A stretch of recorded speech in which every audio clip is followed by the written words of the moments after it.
இயேசு கிறிஸ்துவில் மிகவும் அன்பார்ந்தவர்களே, ரொம்ப சந்தோஷம். ஆண்டவருடைய அன்பில் நாம் அனைவரும் இணைந்திருக்கிறோம். அப்படியே எல்லாரும் அப்படியே கொஞ்சம் கரங்களை தட்டி உங்களுக்கு பக்கத்தில் அப்படியே இருக்கிறவங்களாம் கொஞ்சம் விஷ் பண்ணுங்க.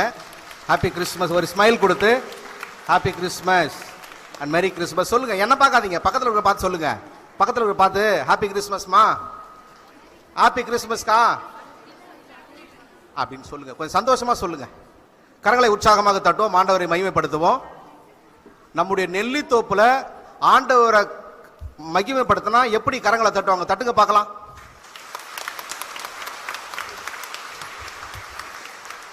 மகிழ்ச்சி. பிரியமானவர்களே,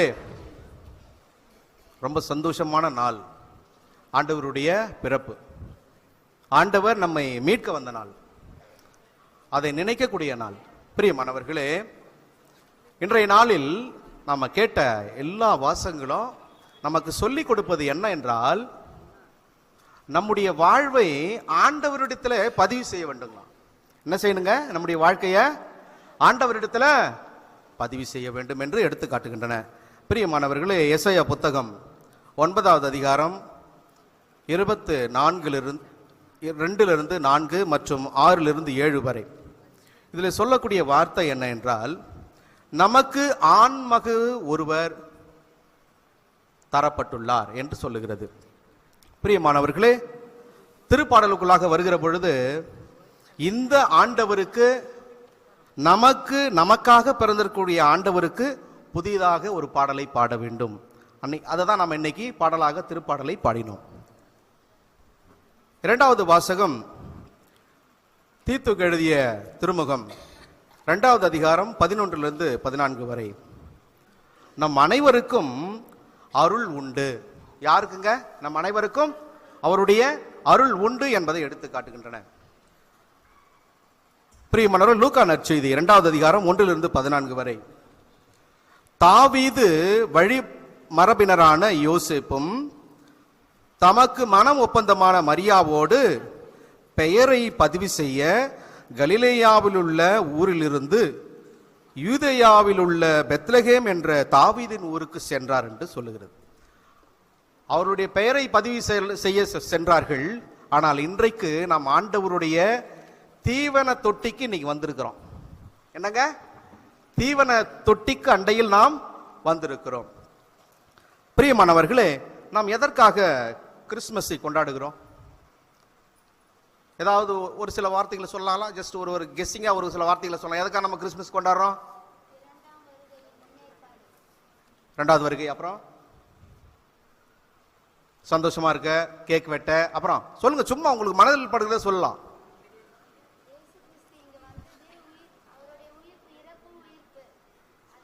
இயேசுனுடைய இறப்பு உயிர்ப்பு. ஓகே, சொல்லுங்க. மற்றவங்களாம் கூட சொல்லலாம், நீங்க சொல்லலாம். ஜஸ்ட் உங்களுக்கு தெரியுதை சொல்லலாம். எதற்காக கொண்டாடுறோம் கிறிஸ்துமஸ்? எதற்காக கொண்டாடப்படுகிறது? பிரியமானவர்களே, கிறிஸ்துமஸ் எதற்காக கொண்டாடப்படுகிறது என்றால், இந்த இயேசு கிறிஸ்து நாம் மாண்போடும் மதிப்போடும் இருப்பதற்காகத்தான் இந்த கிறிஸ்து நமக்கு பிறந்திருக்கிறார். மாண்போடும் மதிப்போடும் கௌரவத்தோடு நாம் இருக்கணும். அதற்காகத்தான் நம் ஆண்டவராகிய இயேசு கிறிஸ்து நமக்காக பிறந்திருக்கிறார்.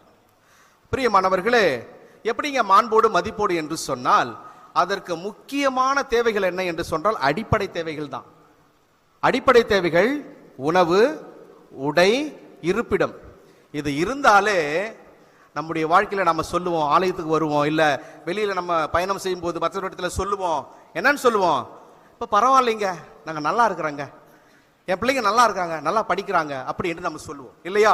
நம் மாண்போடும் மதிப்போடும் இருப்பதற்கு தேவையான வழிகளை ஆண்டவர் நமக்கு எடுத்து சொல்கிறார். பிரியமானவர்களே, இந்த இயேசு கிறிஸ்துவனுடைய தீவன தொட்டியை நாம் பார்க்கிற பொழுது, அது நம்முடைய பார்வையில் பார்க்கிற பொழுது, அந்த தீவன தொட்டி என்று சொல்லக்கூடியது 1 உணவு, உடை, இருப்பிடம், 3 இப்படி இருக்கு இல்லையா? இது நம்முடைய பார்வையில். ஆனா ஆண்டவராகி இயேசு கிறிஸ்துக்கு தீவன தொட்டி எப்படியா இருந்தது? அது ஒரு படுக்கையாக இருந்தது. பிரியமானவர்களே, இந்த தீவன தொட்டியை பற்றி பேசுகிற பொழுது, நம்ம வெளியெல்லாம் பார்த்துருப்போம், மாடு மேய்ப்பாங்க இல்லையா? மாடு மேய்க்கிறத நீங்க அதிகமாக பார்த்துருப்பீங்க. இந்த மாடு காலையில அவங்களை கொண்டு போய் காலையில என்ன செய்வாங்க, புல்வெளியில கொண்டு போய் விடுவாங்க. மாடுகளை பசுமாடலை கொண்டு சென்று அதை விடுவாங்க. அது நல்லா மேயும். மேய்ந்த பிறகு அதை என்ன செய்வாங்க, மதியானம் வீட்டுக்கு கூட்டு வருவாங்க. கூட்டு வந்து ஒரு சாயங்காலம் ஒரு நேரம் போல என்ன செய்வாங்க, கொஞ்சம் தவிடு, புண்ணாக்கு, கஞ்சி தண்ணி இதெல்லாம் நல்லா மிக்ஸ் பண்ணி அதுக்கு தீவன தொட்டில ஊற்றுவாங்க. நல்லா சாப்பிட்டு நல்லா குடிச்சிட்டு போகும். இந்த மாடு குடிச்சிட்டு போகும். சாயங்காலம் வீட்டுக்கு வரும். பார்த்தீங்களா, அது நல்லா தெரியும். அது தீவன தொட்டி எல்லாத்தையும் காலி பண்ணிச்சு. அதுக்குள்ள இருந்த எல்லாத்தையும் அது குடித்து விட்டது என்று அதுக்கு தெரியும். ஆனா அந்த பசுவினுடைய தலைவர் வீட்டுக்கு கொண்டு வரும்போது, வீட்டுக்கிட்ட வரும்பொழுது அது என்ன செய்யும், அவ்வளோ வீட்டுக்கு வரைக்கும் வர வரைக்கும் என்ன செய்யும், அது பொறுமையாகத்தான் வரும் வீட்டு வரைக்கும். ஆனா வீட்டுக்கிட்ட வந்த உடனே என்ன செய்யும், அந்த தலைவரை தள்ளிவிட்டு அந்த கழுத்தை இழுத்து தள்ளிட்டு அது என்ன செய்யும், வீட்டுக்கு வேகமா ஓடி வந்து அந்த தீவன தொட்டியை நோக்கி பார்க்கும். அதுல இருக்குதோ இல்லையோ அது என்ன செய்யும், அதுக்குள்ள தன்னுடைய தலையை விட்டு 2 திருப்பி அதுக்கு அப்புறமா தான் அது இடத்துக்கு போகும். பிரியமானவர்களே, நாம எங்க வந்திருக்கிறோம், நான் சொன்னேன் தீவன தொட்டி அண்டையில் நாம் வந்திருக்கிறோம். பிரியமானவர்களே, இந்த தீவன தொட்டி வேறு எதுவும் அல்ல, நம்முடைய பார்வையில் நாம் பார்க்கிற நற்கருணைநாதர். பிரியமானவர்களே, நம்முடைய வாழ்க்கையில் வருகின்ற ஒவ்வொரு வேதனையிலும், சோதனையிலும், வருத்தத்திலும், வியாதியிலும் இந்த நற்கருணைநாதர் நம்மை தேற்றுகிறார். பசுமாட்டுக்கு தீவன தொட்டி, இயேசு கிறிஸ்துவுக்கு தீவன தொட்டி, நமக்கும் தீவன தொட்டி. அது நம்முடைய நற்கருணைநாதர் தொட்டி. பிரியமானவர்களே, இந்த நற்கருணைநாதரை பற்றி நாம் தெரிந்து கொள்ளத்தான் இந்த நற்கருணைநாதர் நம்மை மீட்பதற்காக வந்தவர். ஆம் பிரியமானவர்களே, இதை உணர்ந்தவர்களாக எதற்காக இயேசு கிறிஸ்து வந்தார் என்று நாம் பார்க்கிறோம். பிரியமானவர்களே, இரண்டாவதாக நாம் பார்க்க வேண்டியது, இந்த இயேசு கிறிஸ்து நாம் அனைவரும் மகிழ்ச்சியோடு இருக்க வேண்டும் என்பதற்காகத்தான் வந்தார்.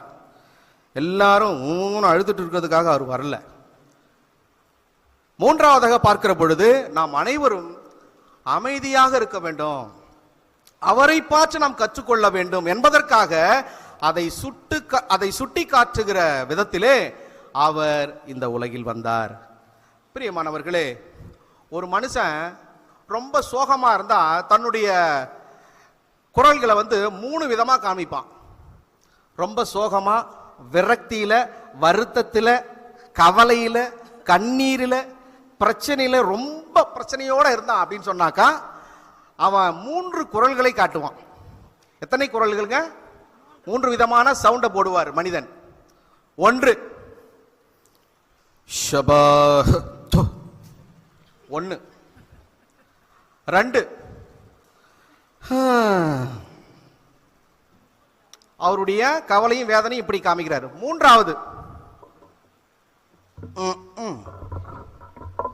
எப்படிங்க? ஷபா 2 3. பிரியமானவர்களே, தன்னுடைய வலி வேதனை எல்லாம் இப்படி அவன் காண்பித்துக் கொள்கிறான். பிரியமானவர்களே, இந்த ஆண்டவராகிய இயேசு கிறிஸ்துவினுடைய பிறப்பில் நாம் 5 அற்புதங்களை புரிந்து கொள்ள வேண்டும். என்னங்க? விவிலியத்தில் நடந்த 5 அற்புதங்களை நாம் புரிந்து கொள்ள வேண்டும். 1, காலமானது 2ஆக பிரிந்தது. எப்படிங்க? காலம் என்று சொல்லக்கூடியது 2ஆக பிரிந்தது. 1 கிபி, கிமு, கிமு, கிபி. 2வது, கன்னி மரியா கருவுற்றது வரலாறில் நிகழாத 1. 3, ஞானிகளை ஒரு புரியாத விண்மீன் வழிநடத்தியது. 4, கிறிஸ்துவனுடைய பிறப்பை பற்றி கேள்விப்பட்டு ஏரோது மன்னன் கலங்கினான். இயேசு எங்கே பிறந்தாரு? தீவன தொட்டியில ஒரு மாட்டு தொழுவத்தில் பிறந்தாரு. அவருடைய பிறப்பை கேட்ட உடனே அந்த ஏரோது அரசன் பயந்து போனான். 5வது, இயேசு கிறிஸ்துவனுடைய செய்தி, அவருடைய பிறப்பு உலகம் அனைவருக்கும் அது நற்செய்தியாக சொல்லப்பட்டது. எப்படிங்க? ஆண்டவருடைய பிறப்பு எல்லாருக்கும் நற்செய்தியாக சொல்லப்பட்டது.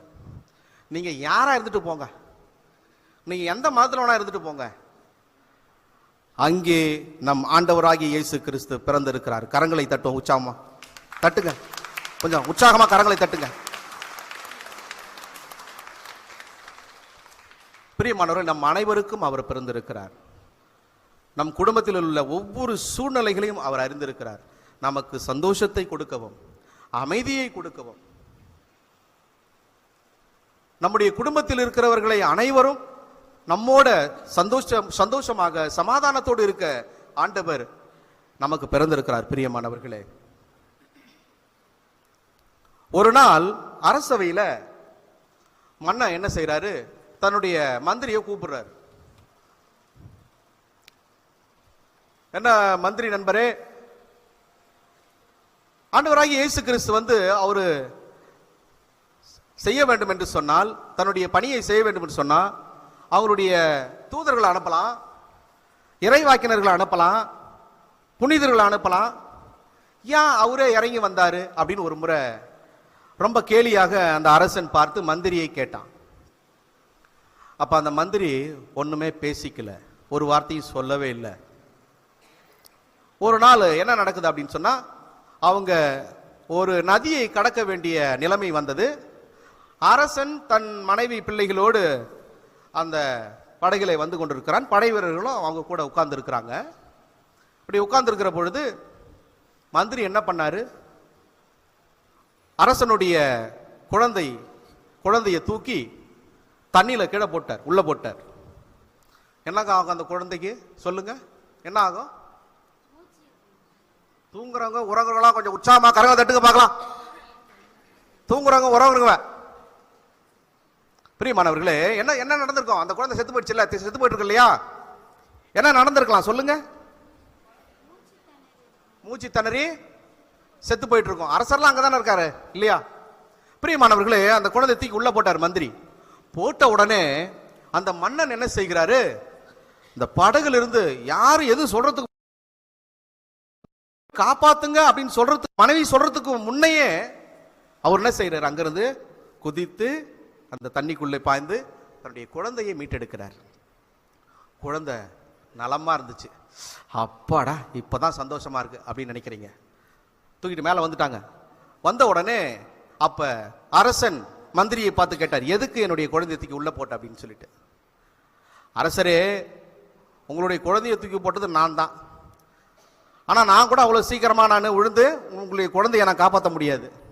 ஒருவேளை படை வீரர்களோ அவ்வளவு சீக்கிரம் செய்வதற்கு வாய்ப்பில்லை.